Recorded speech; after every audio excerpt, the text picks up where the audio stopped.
அந்த அழகான ஊர்ல ஒரு சின்ன வீடு. அதுல ராமையாவும் அவருடைய மனைவியான சுகுணாவும் அவங்க அம்மா பார்வதி அம்மாவும் இருந்தாங்க. பார்வதி அம்மாவுக்கு இப்ப 80 வயசு. முட்டி வலி, இருமல், படுத்த படுக்கையாதான் இருந்தாங்க. வீட்டு வேலை எல்லாத்தையுமே சுகுணா தனியா தான் பண்ணிக்கிட்டு இருந்தா. தண்ணி கொண்டு வர்றது, சமைக்கிறது, வீட்டு சுத்தமா வச்சுக்கிறது, பசுமாடை பாத்துக்கிறது, இது எல்லாத்துக்கும் நடுவுல மாமியாரையும் பாத்துக்கிறது அவளுக்கு ரொம்ப கஷ்டமான வேலையா இருந்துச்சு. சுகுணா கிணத்தடியில பாத்திரம் கழுவிக்கிட்டு இருந்தா. கையெல்லாம் ரொம்ப வலியா இருந்துச்சு. அப்போ உள்ள இருந்து மாமியாரோட இருமல் சத்தம் அவளுக்கு கேட்டுச்சு. அந்த சத்தம் நிக்கவே இல்ல. சுகுணா அவளுடைய மனசுக்குள்ள ஆரம்பிச்சிடுச்சு சங்கீத கச்சேரி. காலையில இருந்து ராத்திரி தூங்கும் போது கூட நிம்மதியா தூங்க முடியறதில்ல. எப்ப பார்த்தாலும் லொக்கு லொக்கு லொக்குன்னு இரும்பிக்கிட்டு. இந்த தொல்லையில இருந்து எப்பதான் விடுதலை கிடைக்குமோ? அப்பதான் மேல் தெருவுல இருந்து ரங்கம் அந்த பக்கமா வந்தா. அவ கையில ஊறுகாய் ஜாடி இருந்துச்சு. என்ன சுகுணா, இன்னும் பாத்திரமே கழுவிக்கிட்டு இருக்கியா? இன்னைக்கு எங்க வீட்டுல மாங்காய் ஊறுகாய் போட்டேன், அதான் கொஞ்சம் உனக்கு கொடுக்கலான்னு வந்தேன். வா ரங்கம்மா, உக்காரு. நாள் புற ஒண்ணு பாத்திரம் கழுவுறது, இல்ல அந்த கிளவிய பாத்துக்கிறது, இது ரெண்டுத்து தவிர நான் வேற என்னத்த பண்ணிட போறேன்? இந்த தெருமுனையில வரும்போதே உங்க அத்தை இருமுறை சத்தம் எனக்கு நல்லாவே கேக்குது. பாவம் தனியா எவ்வளவு கஷ்டப்படுறேன். 2 நாளைக்கு முன்னாடிதான் எங்க அத்தை செத்து போனாங்க. எனக்கு இப்ப இந்த பிரச்சனையே இல்ல. உனக்கு அதிர்ஷ்டம் நல்லா இருக்கு, நீ மாமியார் தொலைல இருந்து தப்பிச்சுக்கிட்ட. ஆனா எங்க மாமியாருக்கு ஆயுள் அதிகம் போல. படுத்த படுக்கையாதான் இருப்பாங்க, ஆனா நேரத்துக்கு சரியா எல்லாம் வேணும். காப்பி தண்ணியில இருந்து சாப்பாடு வரைக்கும் ஒரு நிமிஷம் கூட தாமதமே ஆகக்கூடாது. அம்மா, ஏம்மா அப்படின்னு கூப்பிட ஆரம்பிச்சிடுவாங்க. உள்ள பார்வதி அம்மா ரொம்பவும் சோர்வா மெதுவா கூப்பிட்டாங்க. அம்மா, ஏம்மா, சுகுணா இங்க வாமா. கேட்டுச்சா? அதுக்குள்ள கூப்பிட்டுட்டாங்க. ஒரு நிமிஷம் கூட நிம்மதியாவே இருக்க விட மாட்டாங்க. சுகுணா கையை கழுவிட்டு வேக வேகமா உள்ள போனா. அப்ப ரங்கம்மாவும் அவ பின்னாடியே போனா. பார்வதி அம்மா படுக்கையில அமைதியாதான் படுத்துக்கிட்டு இருந்தாங்க. அப்போ சுகுணா சத்தமா, என்ன அத்த, ஏன் இப்படி கத்துறீங்க? வெளியில பாத்திரம் கழுவுற சத்தம் கேட்கலையா? அதுக்குள்ள எதுக்காக கூப்பிட்டீங்க?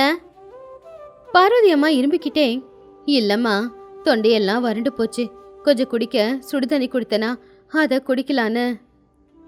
அத்தை, இன்னும் அடுப்பை பத்த வைக்கல, சுடுதண்ணி வச்சு கொடுக்க ரொம்ப நேரமாகும். அது வரைக்கும் இந்த பச்சை தண்ணியை குடிக்கலாம்ல. எப்பவுமே சுடுதண்ணியே தான் வேணுமா? பச்சை தண்ணி குடிச்சா இருமல் அதிகமாகுதுமா, அப்புறம் மூச்சு விட முடியலையே. காலையில எழுந்திரிச்சதுலேருந்து ராத்திரி தூங்குற வரைக்கும் உங்களுக்கு சேவையை செஞ்சுக்கிட்டே இருக்க வேண்டியிருக்கு. எனக்கு என்ன 10 கையா இருக்கு? 2 கை தானே இருக்கு. பார்வதி அம்மாவோட கண்ணுல கண்ணீர். அவங்களால எதுவும் சொல்ல முடியல. அவங்க அமைதியா கண்ணு முடிக்கிட்டாங்க. ஏண்டி சுகுணா அவ்வளவு சோம்பேறித்தனம்? பாவம் போற உசுறு, சுடுதண்ணி தானே கேக்குறாங்க, குடு. உனக்கு என்ன தெரியும் என் கஷ்டம்? தினமும் அனுபவிக்கிறவங்களுக்கு தான் தெரியும். சரி இரு, கொண்டு வந்து கொடுக்குறேன். சுகுணா கோவமா சமையலறைக்குள்ள போய் புகை வர அளவுக்கு சூட தண்ணிய காய்ச்சி கொண்டு வந்து கொடுத்தா. இந்தாங்க தண்ணி, குடிச்சிட்டு படுத்துக்கோங்க, மறுபடியும் கூப்பிடாதீங்க, என் வீட்டுக்காருக்கு சமைக்கணும். ஏண்டி சுகுணா இவ்வளவு கோவமா இருக்கியே? உன் புருஷன் எதுவும் சொல்ல மாட்டாரா? அவருக்கு என்ன, காலையில எழுந்திரிச்சு அவங்க அம்மாவை பாத்துக்கிட்டு அப்புறமா வயலுக்கு போயிடுவாரு. சாயந்தரம் வருவாரு, எங்க அம்மாவை நல்லபடியா பாத்துக்கோன்னு சொல்லுவாரு. அவருக்கு என்ன, போயிடுவாரு. கஷ்டப்படுறது நான் தானே. மதிய நேரம் ராமையா வயல்ல இருந்து வீட்டுக்கு வந்தான். வெயில் அதிகமா இருக்கிறதுனால அவன் ரொம்ப அசதியா இருந்தான். கை கால் கழுவிக்கிட்ட அம்மா பக்கத்துல வந்து உக்காந்துக்கிட்டான். பார்வதி அம்மா கண்ணு மூடிக்கிட்டு இருந்தாங்க. அம்மா, உடம்பு எப்படி இருக்கு? பார்வதி அம்மா கண்ணை திறந்து புள்ளைய பார்த்து சிரிச்சாங்க. ஆனா அந்த சிரிப்புல சந்தோஷம் இல்ல. நான் நல்லாதான்ப்பா இருக்கேன். நீ வந்துட்டியா? ஆமா, சாப்பிட்டியா? இன்னும் இல்லம்மா, நான் இப்பதான் வந்தேன். சுகுணா, சாப்பாடு போடு. சுகுணா வாழை இலையை கொண்டு வந்து ராமையா முன்னாடி போட்டு அவனுக்கு சாப்பாடு பரிமாறினா. சுகுணா, அம்மா இன்னைக்கு எதனா சாப்பிட்டாங்களா? பாக்குறதுக்கு ரொம்ப சோர்வா இருக்காங்களே. சாப்பிட்டாங்க. காலையில இட்லி கொடுத்தேன், 2 வாய் தான் சாப்பிட்டுட்டு மிச்சத்தை அப்படியே வச்சுட்டாங்க. பசி எடுக்கலன்னு சொன்னாங்க. படுத்த படுக்கையா இருக்கிறாங்கல்ல, கை கால் அசைச்சு வேலை செஞ்சாதானே பசியே எடுக்கும். காலையில டீ குடிக்கிறேன்னு சொல்லி டீயை போர்வையில ஊத்திட்டாங்க. அதை துவச்சு காய வைக்கிறதுக்குள்ள என் உசுரே போயிடுச்சு. பக்கத்து வீட்டு ரங்கம்மா அவங்க மாமியார் செத்தப்போ துக்கம் தாங்காம அழுதான். ஆனா எனக்கு ஒரு விஷயம் புரியுது, இருக்கிற வரைக்கும் நரகம், போயிட்டாதான் துக்கம். ராமையா கவலையா, அப்படி சொல்லாத சுகுணா, வயசாயிடுச்சுல்ல, கை நடுங்கும், தெரியாம ஊத்தி இருப்பாங்க. இதுக்கு இவ்வளோ கோவப்படலாமா? அவங்களுக்கு ஜீரண சக்தி குறையும், சரியா பசிக்காது. அவங்கள நாம தான் கவனமா பாத்துக்கணும். உனக்கு உடம்பு முடியாதப்போ எங்க அம்மா பக்கத்திலேயே இருந்து சேவைகளை செய்யலையா? ஓஹோ, அப்ப பண்ணதை இப்ப சொல்லி காட்டுறீங்களா? அவங்க சேவை பண்ணது 4 நாள், நான் பண்றது 4 வருஷமா. உங்களுக்கு என்ன, நீங்க சொல்லிட்டு வயலுக்கு போயிடுவீங்க, கஷ்டப்படுறது நான் தானே. இங்க அவங்க என்ன எவ்வளவு வேலை வாங்குறாங்கன்னு எனக்கு தானே தெரியும். 1/2 மணி நேரத்துக்கு ஒரு தடவை டீ வேணும், கஞ்சி வேணும், சுடுதண்ணி வேணும். பக்கத்து வீட்டுக்காரங்க கிட்ட பேச கூட விட மாட்டேங்கிறாங்க. அப்பவும் கூப்பிடுறாங்க. நான் மனுஷியா மிசினா? எனக்கு கொஞ்சம் ஓய்வு தேவைப்படும்ல. பொண்டாட்டியை திட்டினா பொண்டாட்டி கூட சண்டை வரும். அம்மாவையும் எதுவும் அவனால சொல்ல முடியாது. அந்த நேரம் அவனுக்கு சாப்பாடு கூட இறங்கவே இல்லை. அப்பதான் பக்கத்து வீட்டு காந்தம்மாவும் அவங்க புருஷன் சுப்பையாவும் வந்தாங்க. என்ன ராமையா, இப்பதான் சாப்பிட்றியா? சாப்பிடு சாப்பிடு. வாங்க அண்ணே, வாங்கக்கா, வாங்க வந்து உட்காருங்க. பரவாயில்லப்பா, நீ உக்காந்து சாப்பிடு. நான் அம்மாவை பார்த்துட்டு போலான்னு தான் வந்திருக்கேன். நேத்து ராத்திரி இருமல் சத்தம் எங்க வீட்டுல கேட்டுச்சு. பாவம், ராத்திரி எல்லாம் தூங்குனாங்களோ இல்லையோ. வாங்கக்கா, அவங்க அவங்க ரூம்ல தான் இருக்காங்க. நைட்டெல்லாம் இருமிக்கிட்டு தான் இருந்தாங்க. அதுக்கு எந்த கொச்சலும் இல்ல. எனக்கும் தான் தூக்கம் வரல. காந்தம்மா சுப்பையா 2 பேரும் பார்வதி அம்மாவோட அறைக்கு போனாங்க. அவங்கள பார்த்தது பார்வதி அம்மா எழுந்துச்சு உக்காரலான்னு பார்த்தாங்க. வேணாமா, படுத்துக்கிட்டே இருங்க, எந்திரிக்காதீங்க.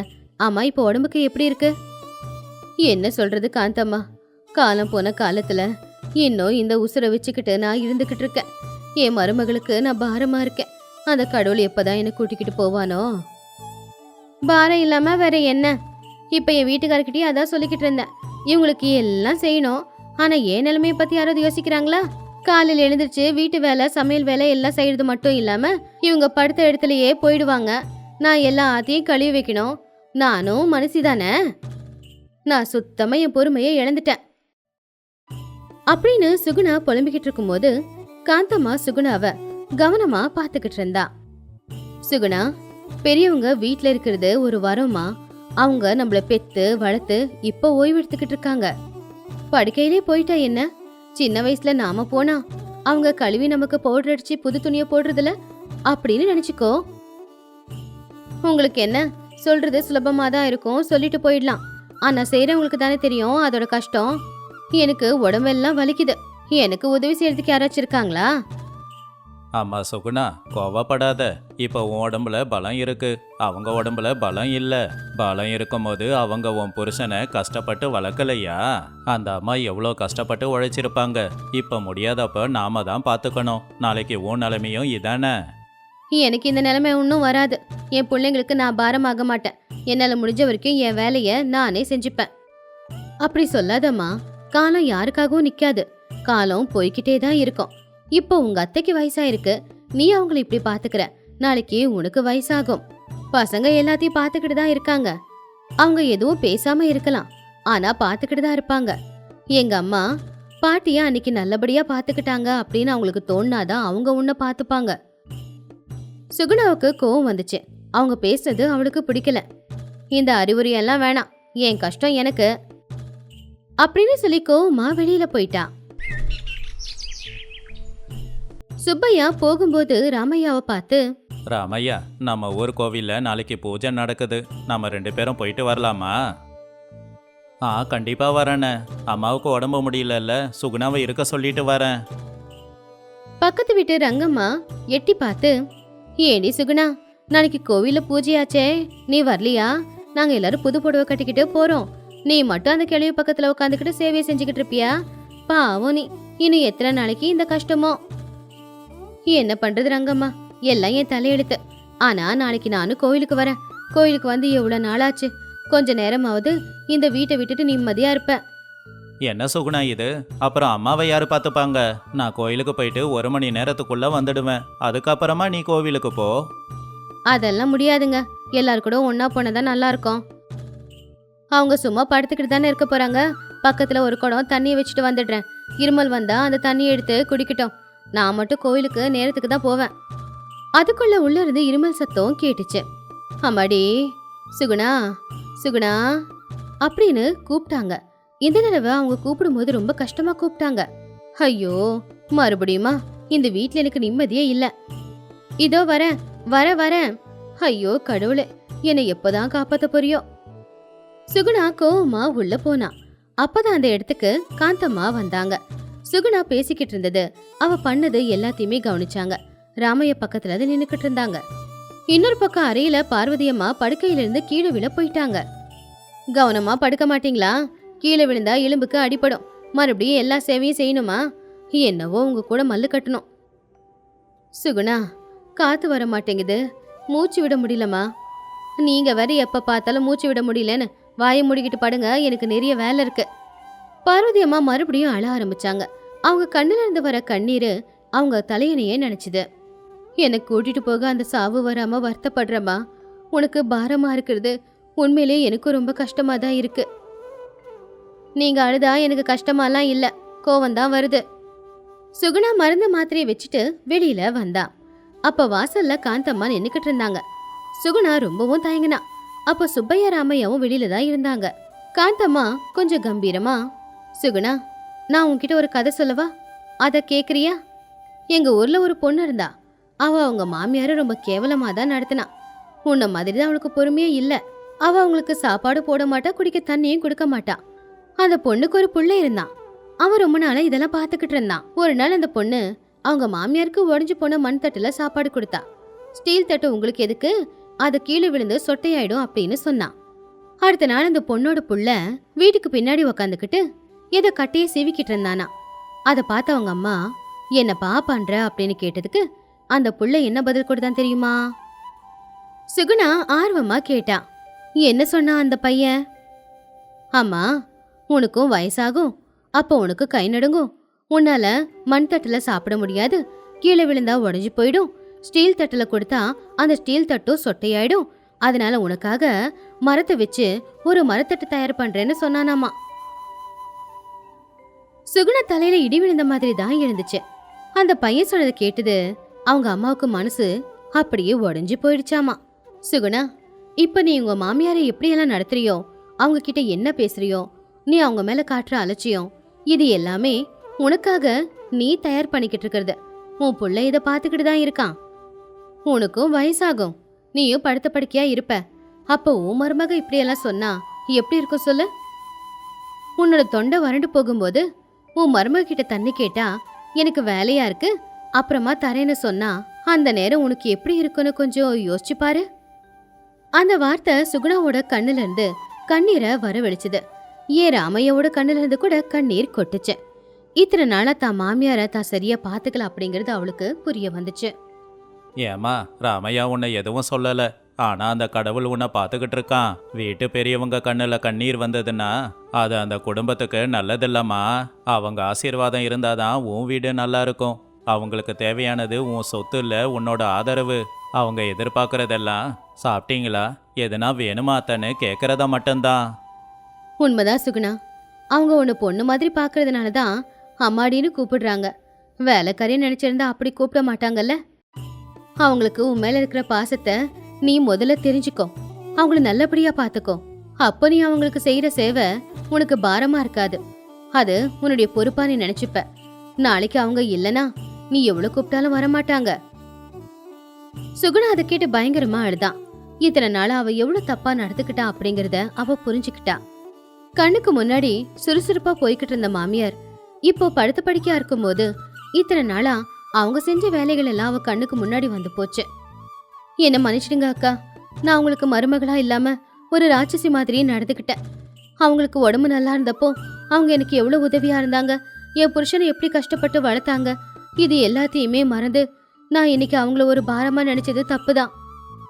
சுகுணா, நீ கஷ்டப்படுறன்னு எனக்கு தெரியும். ஆனா அம்மாவுக்கு நம்மளை விட்டா யாரு இருக்காங்க? அவங்க போனா வரமாட்டாங்கல்ல. உண்மைதாங்க, என்ன மன்னிச்சிடுங்க. இனிமே அத்தைக்கு செய்யற சேவைய பாரமா நினைக்க மாட்டேன். அத நான் என்னுடைய கடமையா நினைச்சுக்கிறேன். சுகுணா உடனே சமையலறைக்குள்ள போனா சூடா அடுப்புல பாலை காய்ச்சிக்கிட்டு இருந்தா. அந்த பாலை ஒரு கிளாஸ்ல ஊத்தி மாமியார் கிட்ட கொண்டு வந்தா. பார்வதி அம்மா கண்ணுல இன்னொரு கண்ணீர் இருந்துச்சு. அத்தை, அழாதீங்க, என்ன மன்னிச்சிடுங்க. இனிமே நான் கோவப்பட மாட்டேன். இந்தாங்க சூடா பாலை குடிங்க, தொண்டைக்கு நல்ல இதமா இருக்கும். பார்வதி அம்மா அதை கேட்டு சுகுணாவை ஆச்சரியமா பார்த்தாங்க. மருமகளோட கண்ணுல பாசம் தெரிஞ்சுது.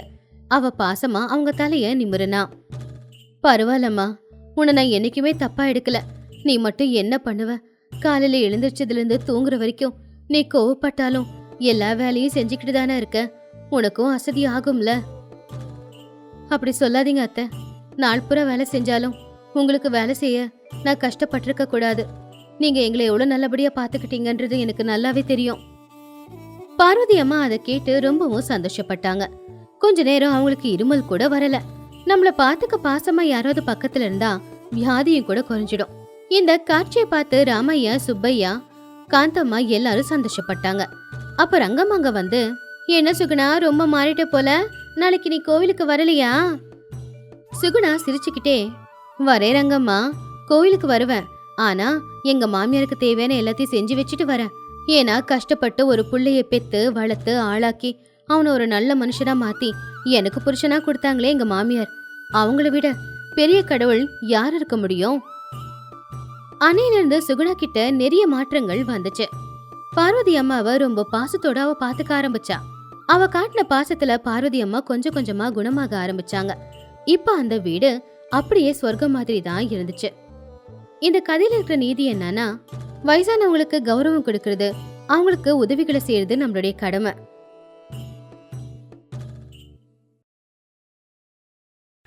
அந்த ஊர்ல விடிய காலையில கோழி கூவுதோ இல்லையோ, ராசாத்தி அம்மாவோட குரல் மட்டும் எல்லாருக்குமே கேட்கும். பக்கத்து வீட்டுக்காரங்க எல்லாம் அந்த சத்தத்தை கேட்டு துடிச்சு பிடிச்சு எழுந்திரிச்சிருவாங்க. ராசாத்தி அம்மாவோட புருஷன் அப்புறம் புள்ள 2 பேரும் வெளியூர்ல வேலை பாக்குறதுனால இப்ப அவங்க வீட்டுல அவங்களுடைய அதிகாரம் தான் நடந்துகிட்டு இருந்துச்சு. ராசாத்தி அம்மா வீட்டு திண்ணையில உட்காந்துக்கிட்டு பால் ஊத்த வந்த ரங்கம்மாவை பார்த்து, என்ன ரங்கம்மா, வர வர பால்ல தண்ணி அதிகமா இருக்கு போல, எவ்வளவு தண்ணிய கலந்துகிட்டு இருக்க? ஏம்மா ராசாத்தி அம்மா, நீங்க அறிவாளின்னு நான் ஒத்துக்கிறேன். என்ன பண்றது, நம்ம ஆத்து தண்ணியை கலக்கலானா ஆத்துல தான் தண்ணியே இல்லையே. என்னையா சந்தேகப்படுறீங்க? உங்க மருமக கிட்ட நான் யாருன்னு கொஞ்சம் கேளுங்க. அதை கேட்டு ராசாத்தி அம்மா கோவமா, யாருக்கிட்ட கேட்க சொல்ற பாரு, ஏன் மருமகளியா? ஏன் அவளை இழிச்ச வை நினைச்சுக்கிட்டு இருக்கியா? அவ என்னெல்லாம் பண்றான்னு எனக்கு மட்டும்தான் தெரியும். இப்பதான் ஒரு நெய் டப்பாவை காலி பண்ணா.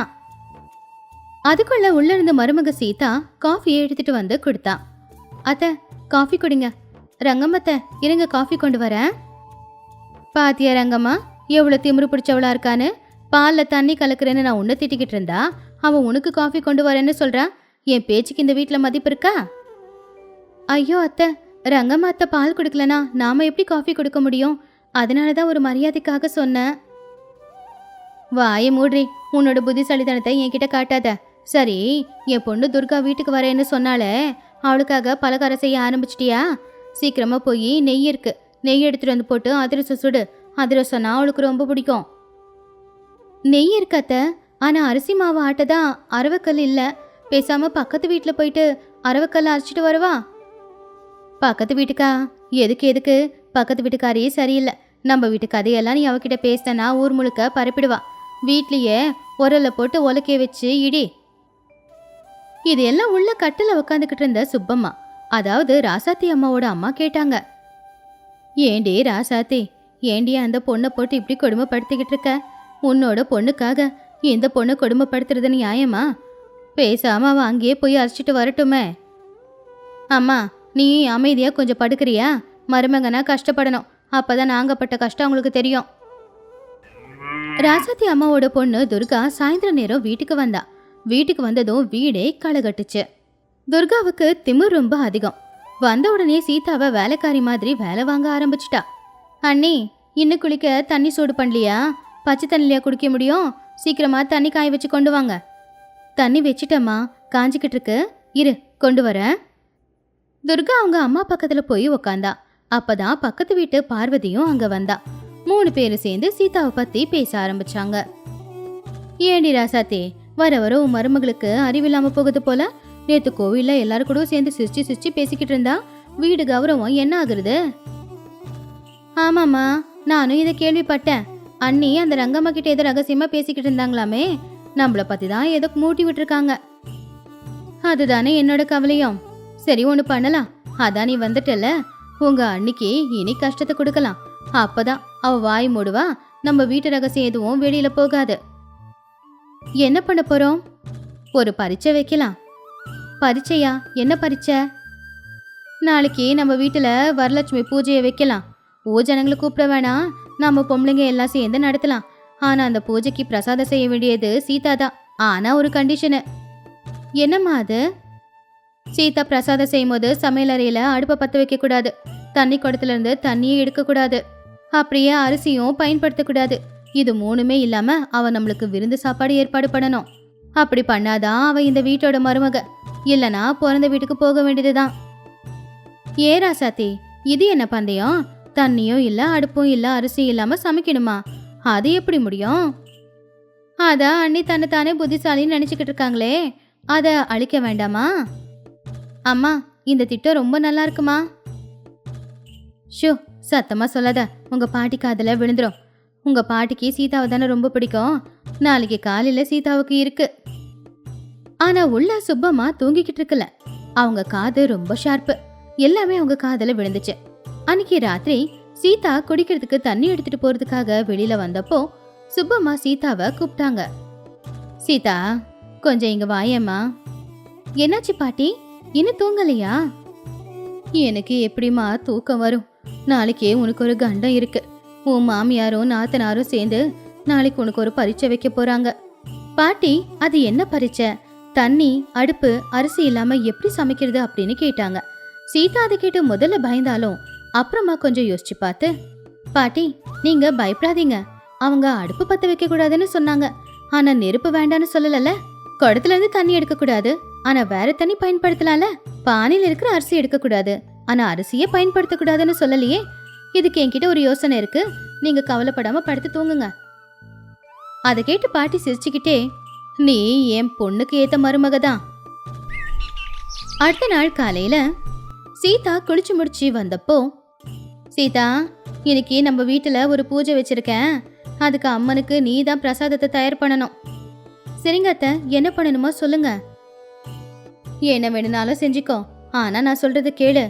நீ குடத்துல இருக்கிற தண்ணி எடுக்க கூடாது, அடுப்பு பத்த வைக்க கூடாது, டப்பால இருக்கிற அரிசியும் எடுக்க கூடாது அப்படின்னு ராசாத்தி அம்மா அவங்க கண்டிஷனை சொன்னப்போ, ஏண்டி சீதா, இதெல்லாம் இல்லாம பிரசாதத்தை செய்ய முடியுமா? இல்ல உங்க அத்தைக்கு அடிமையா இருந்துடுறியா? ஆமாடி சீதா, இது ரொம்ப கஷ்டம், யாராலையும் பண்ண முடியாது. அண்ணி, உங்களால முடியாதுன்னா சொல்லுங்க, அத நான் செய்யறேன். ஆனா அப்போ இந்த வீட்டோட அதிகாரம் மொத்தமும் எங்க அம்மா கிட்ட தான் இருக்கணும். ஆனா சீதா எல்லாரையும் பார்த்து சிரிச்சுக்கிட்டே, அத்தை நீங்க என்கிட்ட ஒரு பொறுப்பு கொடுத்துருக்கீங்க, பிரசாதம் தானே செய்யணும், அதை நான் சுலபமா செஞ்சிடுவேன். நீங்க யாரும் கவலைப்படாதீங்க, அமைதியா இருங்க. நீங்க சொன்ன பிரசாதத்தை செஞ்சு கொண்டு வரேன். பார்க்கலாம் உன் திறமைய. சீதா சமையலறைக்குள்ள போய் கதவை சாத்திக்கிட்டா. வெளியில 3 பேருமே சிரிக்க ஆரம்பிச்சாங்க. அவ எதுவுமே இல்லாம எப்படி சமைப்பா? ஒருவேளை பச்சை காய்கறியை கொண்டு வந்து இதுதான் பிரசாதம்னு சொல்லுவாளோன்னு நினைச்சாங்க. வாங்க அத்தை, பிரசாதம் தயாரா இருக்கு. எல்லாரும் அதை பார்த்து ஆச்சரியப்பட்டாங்க. சீதா அவளையும் வெல்லத்தையும் கலந்து அவள் பிரசாதம் செஞ்சிருந்தா. அப்புறம் தயிர் வடையும் செஞ்சிருந்தா. அதுக்கடுத்து பானகம், வெல்லம் கலந்த தண்ணி, மாவிளக்கு அரிசி மாவுல செஞ்சது. என்னடி இதெல்லாம் எப்படி பண்ண? அடுப்பு பத்த வச்சியா? உண்மையை சொல்லு. இல்லாத்த, நீங்க வேணும்னா அடுப்பை தொட்டு பாருங்க, அது சில்லுன்னு தான் இருக்கு. நான் அடுப்பு பத்த வைக்கவே இல்லை. என்னது, அடுப்பை பத்த வைக்காம வடையை எப்படி சுட்ட? சீதா சிரிச்சுக்கிட்டே, அவசரப்படாதீங்க அத்தை, ஒன்னா சொல்றேன். அவளுங்கிறது அவள் தான், அரிசி இல்ல. இது அரிசி டப்பால இருக்காது, பக்கத்துல இருக்கிற கூடையில இருக்கும். நீங்க அரிசி டப்பா தொடக்கூடாதுன்னு சொன்னீங்க, நான் அந்த டப்பாவை தொடவே இல்லை. இத சமைக்க வேண்டிய அவசியம் இல்ல, ஊற வச்சு எடுத்தா போதும். ஆனா ஊற வைக்க தண்ணி வேணும்ல, குட தண்ணி பயன்படுத்தக்கூடாதுன்னு சொன்னமே. நான் குடத்துல இருக்கிற தண்ணி எடுக்கலங்க, நான் பக்கத்து வீட்டு ரங்கம்மா கிட்ட சொல்லி 2 இளநிய பறிச்சுட்டு வர சொன்னேன். அந்த இளநீ தண்ணியில தான் அவளை ஊற வச்சேன். இனிப்பா ரொம்ப நல்லா இருக்கு. அது மட்டும் இல்ல, பானகத்தையும் இளநிய வச்சுதான் செஞ்சிருக்கேன். ராசாத்தி அதை கேட்டு ஆச்சரியப்பட்டா. அடுத்தது சுண்டல். சுண்டலை நான் வேக வச்சுலாம் வைக்கல, இது பச்சை பயிறு முளைக்கட்ட வச்சிருக்கேன். இதுல தேங்காயும் கொஞ்சம் உப்பையும் போட்டிருக்கேன். சுண்டல் தயாரா இருக்கு. சரி, இந்த மாவெளுக்கு இது அரிசி மாவு தானே? அரிசி டப்பால இருந்து அரிசி எடுக்காம எப்படி மாவரைச்ச? நாத்தனாரே, நேத்து உங்களுக்காக அதிரசம் செஞ்சப்போ அதுல மிச்சமான அரிசி மாவை பரணையில டப்பால வச்சிருந்தேன். நான் அரிசி டப்பால இருந்து அரிசி எடுக்கல, பரணை மேல வச்சிருந்த அரிசி மாவை தான் எடுத்தேன். அதுலதான் இந்த மாவிளக்கையும் செஞ்சிருக்கேன். எல்லாம் இருக்கட்டும், இந்த தயிர் வடைய எண்ணெயில பொரிச்சாகணும்ல, அப்போ நீ அடுப்பு பத்த வச்சுதானே இருக்கணும். அதுக்கு இது ஒன்றும் கடலைப்பருப்பு வடையோ உளுந்து பருப்பு வடையோ இல்லையே. நேத்து மாமா வீட்டுக்கு வரும்போது கடையில இருந்து சப்பாத்தி வாங்கிட்டு வந்தாருல, அது மிச்சமா இருந்துச்சு. அந்த சப்பாத்தியை பிச்சு போட்டு தண்ணி தெளிச்சு அதுல கொஞ்சம் வெங்காயம் பச்சை மிளகா எல்லாத்தையும் போட்டு பிடிச்சு வச்சேன். அத நம்ம சமைக்க தேவையில்லை. அப்புறம் தயிர் வடைக்கு கொஞ்சம் தாளிப்பு கொடுக்கணும் இல்லையா, அத வெளியில வெயில் இப்படி அடிக்குதே, ஒரு பித்தளை தட்டு எடுத்து வெளியில வச்சேன். வெயில்ல சூடாச்சு, அதுல எண்ணெயை ஊத்தி கடுகு போட்டு தாளிப்பு கொடுத்துட்டேன். இது எல்லாத்தையும் கேட்டப்ப அறையில ஒரே அமைதி. யாராலையும் எதுவுமே சொல்ல முடியல. உள்ள பாட்டி மட்டும் ரொம்பவும் சந்தோஷப்பட்டாங்க. என் பேத்தி சீதாவை என்ன நினைச்சீங்க? நீங்க எல்லாரும் புத்திசாலின்னு நினைச்சு ஒரு திட்டம் போட்டீங்க. ஆனா என் பேத்தி அதை உடைச்சிட்டாலே. தண்ணியை பயன்படுத்தல, அரிசியும் எடுக்கல, அடுப்பும் பத்த வைக்கல. அது என் பேத்தி சீதானா. பார்வதி ராசாத்தி கிட்ட, அடியே ராசாத்தி, உன் மருமக சாதாரணமானவே இல்ல, அவ பெரிய ஆளுதான். துர்காவுக்கு முகம் வாடி போச்சு. அவ திட்டம் வேலை செய்யல அப்படிங்கறதுனால. ராசாத்தி அம்மாவுக்கும் கோவம்தான், ஆனா அதை வெளியில காட்டிக்க முடியல. மருமக பந்தயத்துல ஜெயிச்சதுனால அவளை எதுவும் சொல்ல முடியல. சரி, ஏதோ பண்ணியிருக்க, ஆனா சாப்பிட்டு பார்த்துட்டு சொல்றேன் எப்படி இருக்குன்னு. முதல்ல அம்மனுக்கு வச்சுட்டு சாப்பிடுறேன். பூஜையும் முடிஞ்சுது. எல்லாரும் வாழையிலேயே போட்டுக்கிட்டு பக்கத்துல உக்காந்தாங்க. சீதா அவங்க எல்லாருக்குமே சமைச்சத போட்டா. சீதா செஞ்ச சாப்பாடு எல்லாமே அமிர்த மாதிரி தான் இருந்துச்சு. மனசுக்குள்ள நினைச்சுக்கிட்டாங்களே ஒழிய வெளியில மட்டும் சீதாவை ஒரு வார்த்தை கூட பாராட்டவே இல்லை. சமைச்சு முடிச்சதுக்கு அப்புறமா பார்வதி ஒரு புதிய சண்டைய உருவாக்குனா. ராசாத்தி, இன்னைக்கு சீதா எல்லாத்துலயும் ஜெயிச்சிருக்கலாம், ஆனா நாளைக்கும் ஜெயிக்கிறாளா அப்படிங்கறத நான் பாக்குறேன். நாளைக்கு எங்க வீட்டுல ஒரு சின்ன பண்டிகை இருக்கு, எல்லாரும் வந்துடணும். அப்போ சீதா நீ ஒரு பொருளை கொண்டு வரணும். என்னங்க அத்தா அது? நாளைக்கு நீ எங்க வீட்டுக்கு வரும்போது புடவை கட்டிக்கிட்டு வரணும். அந்த புடவைய நெசவாளி நெஞ்சிருக்க கூடாது, எந்த ஒரு எந்திரத்தையும் பயன்படுத்திருக்க கூடாது, அப்படியே நூலும் பயன்படுத்திருக்க கூடாது. அப்படிப்பட்ட ஒரு புடவைய கட்டிக்கிட்டு தான் நாளைக்கு என் வீட்டு பண்டிகைக்கு நீ வரணும். ஆமா ஆமா, பார்வதி சொன்னதை கேட்டல, நூலே இல்லாத புடவைய கட்டிக்கிட்டு போய் நம்ம குடும்பமானத்தை காப்பாத்து. சீதா யோசிக்க ஆரம்பிச்சா. நூலே இல்லாத புடவையா? புடவைய நூலால தானே நெய்வாங்க. இப்ப என்ன பண்றது அப்படின்னு யோசிச்சுக்கிட்டு இருக்கும்போது, என்னங்க நீ தோத்து போயிடுவீங்களா? பயம் முகத்துல தெளிவா தெரியுது. சீதா எந்த பதிலும் கொடுக்காம மெதுவா பாட்டி பக்கத்துல போனா. பாட்டி, பாத்தீங்களா, இது என்ன கொடுமை? நூல் இல்லாத புடவைக்கு நான் எங்க போவேன்? பைத்தியக்காரி, இவங்க உன்னை ரொம்ப தான் சோதிக்கிறாங்க. ஆனா அந்த காலத்துல நூலெல்லாம் ஏது? எல்லாருமே எனக்கு தெரிஞ்சு நார் புடவை தானே கட்டிக்கிட்டு இருப்போம். இந்த வாழை மட்டையில இருக்கிற கிடைக்கிற நாரு இல்லைன்னா இலை. சரி, கொஞ்சம் பொறுமையா இரு, உனக்கு ஒரு வழி கிடைக்கும். சீதா யோசிக்க ஆரம்பிச்சா. நூல் இல்லாத புடவை, அதாவது உடம்புல துணி இருக்கக்கூடாது. ஒருவேளை பூயலைய வச்சு செய்யலாம்ல அப்படின்னு நினைச்சா. அடுத்த நாள் சாயந்தர நேரம் பார்வதியோட வீட்டுக்கு ஊர்க்காரங்க எல்லாரும் வந்தாங்க. ராசாத்திய துர்காவும் பட்டுப்புடவைய கட்டிக்கிட்டு விசேஷத்துக்கு போனாங்க. சீதா இன்னும் வரல. என்ன ராசாத்தி, உன் மருமகளை காணோம், நூல் இல்லாத புடவை கிடைக்கலையா, அதான் ஓடி போயிட்டாளா அப்படின்னு சொல்லி சிரிச்சா. அங்க பாருங்க, சீதா வரா. எல்லாரும் திரும்பி பார்த்தாங்க. சீதா வரா. அவளை பார்த்து எல்லாரும் ஆச்சரியப்பட்டாங்க. ஏன்னா அவ கட்டிக்கிட்டு இருக்கிறது நூல் புடவை இல்ல, பூக்களால செஞ்ச புடவை. அது பாக்குறதுக்கு ரொம்ப அழகா இருந்துச்சு. ஏன்னா அந்த அளவுக்கு அவ பூக்களை பின்னி புடவையா கட்டியிருந்தா. அந்த பூவை கட்டினது கூட நூலால இல்ல, அது நாரால. அவ பாக்குறதுக்கு அப்படியே ஏதோ ஒரு பூந்தோட்டம் மாதிரி தான் தெரிஞ்சா. பார்வதி அத்தை, நீங்க கேட்ட புடவை, இதுல யந்திரமும் பயன்படல, நெசவாளியும் நெய்யல, அதே மாதிரி இதுல நூலும் இல்ல, பூ இருக்கு, நார் இருக்கு.